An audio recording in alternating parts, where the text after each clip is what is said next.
आपल्या लग्नाला आता 15 वर्ष झाली आहेत. या घरासाठी मी आजवर किती काय कष्ट घेतले आहेत. या घरातील प्रत्येकाची आवड-निवड जपली. प्रत्येकाला आपलं मानून प्रत्येक नात्याचा मान ठेवला. प्रत्येकाचा आदर केला. पण आज एक प्रसंग काय आला आणि सासूबाईंनी मला परकेपणाची जाणीव करून दिली. या घरावर माझा काहीच हक्क नाही का? सुचिता रडत रडत आपल्या नवऱ्याला अभयला सांगत होती. अगं पण काय झालं आहे नेमकं? मला स्पष्टपणे सांगशील का? मला काहीच कळत नाहीये. तू काय बोलत आहेस? हो, तुम्हाला कसं माहिती असणार? तुम्ही तर एकदा सकाळी ऑफिसला गेला की संध्याकाळीच घरी येता. पण घरी काय घडतं आणि काय नाही त्याला मलाच सामोरं जावं लागतं आणि तसंही तुम्ही घरातल्या गोष्टीत लक्ष कुठे देता? त्यामुळे तुम्हाला कसं समजणार? सुचिता, मला स्पष्टपणे सांगशील का काय झालं आहे? तेव्हा सुचिता म्हणाली की गेल्या काही दिवसापासून माझ्या आईची तब्येत बरी नाही आहे. तिला पाठीचा त्रास होत आहे. डॉक्टरांनी तिला सांगितलं आहे की मणक्यात गॅप आहे, तर ऑपरेशन करावं लागेल. त्यामुळेच तब्येतही खराब खूप होत चालली आहे तिची. तर दादाने गावातल्या हॉस्पिटलमध्ये दाखवलं, पण तिचा आजार बऱ्या होण्याऐवजी वाढतच आहे. तेथे योग्य उपचार होत नाहीत. म्हणून मी मोठ्या दादाला म्हणाले होते की आईला घेऊन इकडे शहरात ये. म्हणजे इथे चांगल्या डॉक्टरांना दाखवून तिच्यावर उपचार करता येतील आणि तिची देखभाल काळजी देखील घेता येईल. तेव्हा माझं ऐकून दादा आईला घेऊन आज सकाळीच तुम्ही ऑफिसला गेल्यानंतर आला होता आणि स्पेशालिस्ट डॉक्टरांना दाखवलं. डॉक्टरांनी काही दिवसांची औषधे दिली आहेत आणि त्यानंतर पुन्हा चेकअप करून काय ते पुढील उपचार करण्याचे सांगितले आहे. तिला काही दिवस पूर्ण आरामच करायला सांगितला आहे. प्रवास, धावपळ करायची नाही. म्हणून मी आईला राहण्यासाठी तोपर्यंत इथे आपल्या घरी बोलावलं होतं. पण जेव्हा हे तुमच्या आईला समजलं तर त्यांना राग आला आणि कोणताही विचार न करता त्या माझ्याशी भांडू लागल्या. त्या म्हणाल्या की मी या घराची मालकीण आहे आणि माझ्या मर्जीशिवाय कोणीही या घरात येऊ शकत नाही. या घरात कोण राहणार कोण नाही हे मी ठरवणार. आज तुझी आई आजारपणाचं कारण सांगून येथे राहायला आलेत. उद्या अजून दुसरं कोणीतरी येईल. त्यांना तर सवयच लागेल. पण मला हे चालणार नाही. लक्षात ठेव, हे घर माझं आहे. तुझ्या माहेरच्या लोकांसाठी ह्या घरात जागा नाही. आणि तू हे कोणाला विचारून ठरवलंस? हे घर कोणतीही धर्मशाळा नाही जे की तुझ्या मनात आलं आणि तू तुझ्या माहेरच्यांना इथे बोलावून घेशील. तेव्हा मी त्यांना म्हणाले की आजवर माझ्या माहेरचे कधीच कोणी इकडे राहायला आले नाहीत. पण त्या काहीच ऐकायला तयार नव्हत्या. मोठमोठ्याने बोलतच होत्या की त्यांचं बोलणं दादांच्या आणि आईच्या कानावरती पडलं. त्यांना खूप वाईट वाटलं. म्हणून ते तर सामान घेऊन जातच होते. तरीसुद्धा सासूबाई माझ्या दादाला व आईला बोलत होत्या की तुम्हाला काहीच कसं काय वाटत नाही? कोणाची परवानगी घेऊन तुम्ही इथे राहायला आला आहात? मुलीच्या घरी आजाराचं निमित्त घेऊन यायला काहीच कसं काय वाटत नाही तुम्हाला? हे तुमच्या मुलीचं सासर आहे, धर्मशाळा नाही. आणि सासूबाईंचं एवढं बोलूनही समाधान झालं नाही. त्या दादालाही म्हणाल्या, एवढीच तुला तुझ्या आईची काळजी आहे, तिच्यावर उपचार करायचे आहेत तर एखाद्या हॉटेलमध्ये घेऊन जायचं ना. इथे तोंड घेऊन कशाला यायचं? पण नाही, तुम्हाला तर सर्व फुकट हवं. बाहेर राहिलं तर पैसे खर्च होतील ना, म्हणून येथे आला आहात.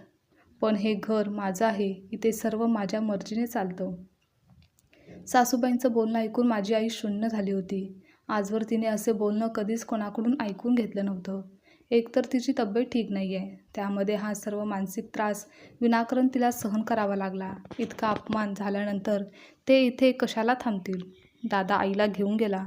त्यांनी त्यांची राहण्याची व्यवस्था हॉटेलमध्ये केली आहे. ते तेथे अजून जरा वेळही थांबले असते तर तुमच्या आईचं बोलणं ऐकून माझी आई आज आजारातून बरे होण्याऐवजी तिचं आजारपण अजूनच वाढलं असतं. आता सुचिता सांगताना रडू लागली होती. तेव्हा अभयने तिला शांत केलं आणि म्हणाला, तू आधी शांत हो, मी आईशी बोलतो. हां, तुम्ही आजच बोला. मी माझं सगळं आयुष्य तुमच्या आईवडिलांची सेवा करण्यात घालवलं आणि त्या बदल्यात मी त्यांच्याकडून कधीच काही मागितलं नाही. कधीच कोणत्या गोष्टीची अपेक्षा देखील ठेवली नाही. मला कधीच पैसा, संपत्ती, दागिने याची हाव नाही. पण आता मला फक्त माझा हक्क आणि माझ्या माहेरच्या लोकांचा सन्मान हवा होता.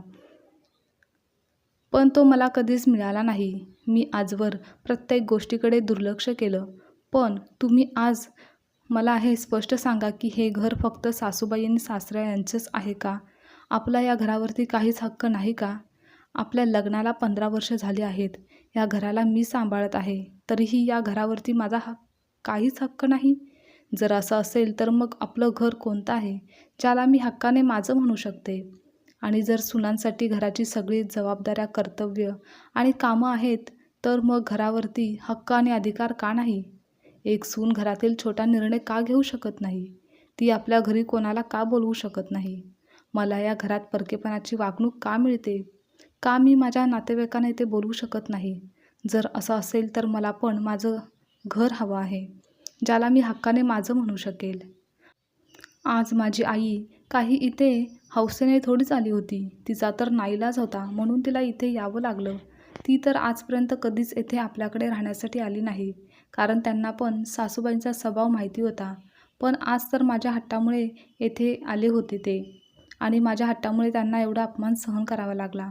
आईचे वागणे, बोलणे ऐकून अभयलाही राग आला. आईचे वागणे त्यालाही खटकलं होतं. त्यानंतर अभय सुचिताला घेऊन आईच्या रूममध्ये गेला. तेव्हा आई आपल्या नवऱ्यासोबत आज सकाळी झालेल्या सगळ्या घटनांची चर्चा करत होत्या. त्या सुचिताच्या माहेरच्या लोकांवरती खोटा आरोप लावून म्हणत होत्या की सूनबाईच्या माहेरचे लोक सगळे लालची आहेत. 4 पैसे वाचवण्यासाठी आजाराचं नाटक करून आपल्या घरी राहायला आले होते. अभयची आई अजूनही बरंच काही बोलतच होत्या. हे सगळं ऐकून अभय संतापून ओरडत म्हणाला, आई, तुला असं काही बोलताना काहीच कसं काय वाटत नाही? तुझ्या सुनेच्या आजारी आईबद्दल काय बोलत आहेस तू? अशी कशी बोलू शकतेस, ते पण एका आजारी व्यक्तीबद्दल? मला तर तुझ्या या विचारांवरती कीव वाटतं आहे. जर त्यांना तुला काही मदत करायची नव्हती तर एक वेळेस ठीक आहे, पण त्यांचा असा अपमान करण्याची काय गरज होती? तू त्यांची जरासुद्धा किंमत केली नाहीस. ते त्यांच्या मर्जीने स्वतः आले नव्हते, तर सुचिताने त्यांना इथे बोलावलं होतं, आणि ते इथे थांबले असते तर कोणता अनर्थ झाला असता? तू पण तुझ्या मुलीच्या घरी जातेसच ना? मग सुचिताची आई येथे का येऊ शकत नाही? जर तुझ्या मुलीच्या सासरी तुझा कोणी असा अपमान केला असता तर तुला कसं वाटलं असतं? जर सुचिताच्या आई इथे राहिल्या असत्या, त्यांच्या आजारावर उपचार केला असता, तर यामध्ये वाईट काय होतं? शेवटी हे घर त्यांच्या मुलीचं पण आहे ना? तेव्हा अभयचे वडील आपला रुबाब दाखवत म्हणाले, खबरदार अभय, जर असं बोलशील तर. हे घर माझं आहे, आणि या घरामध्ये कोणाला ठेवायचं, कोणाला नाही ठेवायचं, हे मी आणि तुझी आई ठरवणार. अभय म्हणाला, ठीक आहे बाबा, जर हे घर तुमचं आहे तर मग आता या घरात आम्ही एक क्षण पण थांबणार नाही. ज्या ठिकाणी माणुसकी नाही, ज्या ठिकाणी घमंड आणि रुबाब दाखवला जातो, त्या घरात मी आता अजून नाही राहू शकत. आम्ही उद्याच या घराला सोडून जात आहोत, असं म्हणून अभय जाऊ लागला. तेव्हा आई त्याचा हात पकडून म्हणाला, एवढ्या छोट्याशा गोष्टीसाठी तू तुझ्या आईवडिलांना सोडून जाणार आहेस का? आणि तू निघून गेलास तर आम्ही कसं राहणार? तू हे घर सोडून जाण्याचा विचार सोडून दे. तुला हवं असेल तर सुचिताच्या आई व भावाला इथे बोलावून घे. त्यांना इथे राहू दे, पण घर सोडून जाण्याचा असा विचार करू नकोस. खरं तर त्यांना कोणत्याही प्रकारचं वाईट किंवा वाटलेलं नसतं. फक्त त्या स्वतःच्या स्वार्थासाठी बोलत असतात. कारण स्वतःच्या भविष्याची चिंता आणि गुणी मुलगा आणि सुचितासारखी आज्ञाकारी सून दूर जाणार या भीतीने आई बोलत होत्या. पण आता ती वेळ निघून गेली होती. तेव्हा अभयच्या आईने सुचिताला देखील समजवण्याचा प्रयत्न केला. तेव्हा सुचिता म्हणाली, आई, गेले 15 वर्ष झाले मला या घरात येऊन, पण आजपर्यंत मी माझ्या माहेरच्या लोकांना कधीच बोलावलं नाही आणि कधी बोलावणार पण नाही, कारण मला माहिती आहे तुम्हा लोकांचा स्वभाव. पण यावेळी तर तुम्ही हद्दपार केली. माझ्या आजारी आईच्या डोळ्यात तुमच्यामुळे पाणी आलं. तिची ही चूक होती की ती एका मुलीची आई आहे. पण मीच त्यांना बोलावलं म्हणून ते आले होते. पण माझी पण एक गोष्ट लक्षात ठेवा, इथून पुढे मी या घरात राहील किंवा न राहील, पण इथून पुढे आता तुम्ही माझ्याकडून कोणतीही अपेक्षा करू नका, कारण आज जे काही तुम्ही केलं आहे त्याला मी कधीच विसरू शकणार नाही. असं बोलून सुचिता तिच्या रूममध्ये निघून गेली. दुसऱ्या दिवशीपासून त्यांनी रूम शोधण्यास सुरुवात केली. घरात वातावरण शांतच होतं. कोणी कोणासोबत फारसं काही बोलत नव्हतं. असेच 15 दिवस निघून गेले. अभय व सुचिता रूम शोधतच होते. याच दरम्यान अभयच्या आईच्या डोळ्यांचा त्रास पुन्हा चालू झाला. डॉक्टरांनी त्यांना मोतीबिंद असल्याचे सांगितले. व शस्त्रक्रिया करावी लागेल असा सल्ला दिला. आणि हे जेव्हा अभयच्या आईने घरी आल्यावर सर्वांना सांगितलं, तेव्हा सुचिताने कोणतीच प्रतिक्रिया दिली नाही. आता डोळ्यांचं ऑपरेशन करायचं म्हटल्यावर त्यानंतर त्यांची सर्व व्यवस्था करावी लागणार होती, काळजी घ्यावी लागणार होती, त्यांना आराम करावा लागणार होता आणि हे सर्व त्यांचे आता कोण करेल असा प्रश्न त्यांना पडला होता.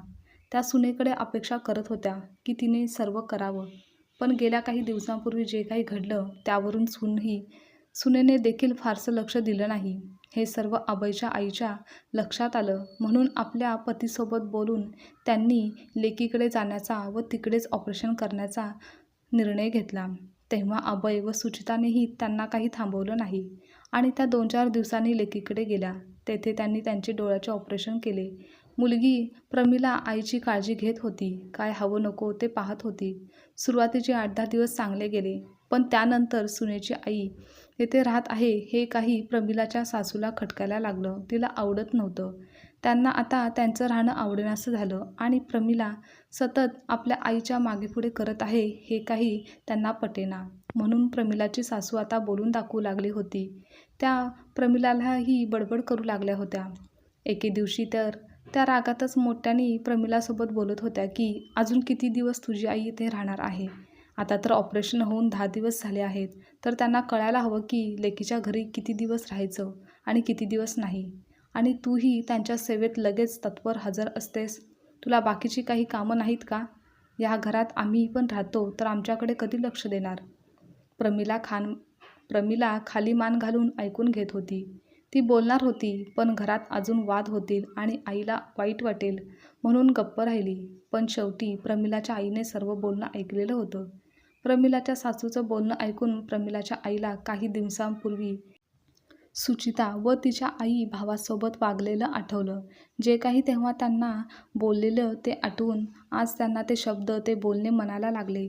जेव्हा लेकीच्या घरी आईचा अपमान होतो तेव्हा किती यातना, वेदना होतात याची जाणीव आज त्यांना चांगलीच झाली होती. म्हणूनच त्यांनी लेकीला आपल्या जवळ बोलावलं आणि लेकीच्या सासरमधून जाण्याचा निर्णय घेतला. आज त्यांना त्यांच्या वागण्याचा पश्चाताप होत होता.